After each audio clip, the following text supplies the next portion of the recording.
Mahal kita, Wilma. Maniwala ka. Itawan mo ang kaliwang kamay ko na hawak-hawak mo ng mahigpit. Sukdulan ka, Lando. Katawan ko lang ang minahal mo. Umiyak ako ngayon.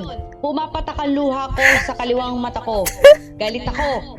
Galit ako. Naghingit-ngit ako sa galit. Roseanne?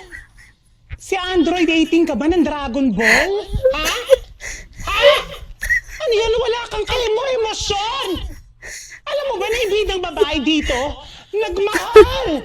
Nasaktan! Nagalit!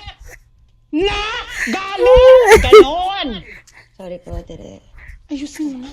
Direk, sandali po. Ayusin Ako mo. bahala. Ayusin. Cecily, ayusin mo. Alam mo naman, di ba, na wala akong paki sa love life? Kaya nga, pilitin mo na lang. Trabaho to. Gusto mo ba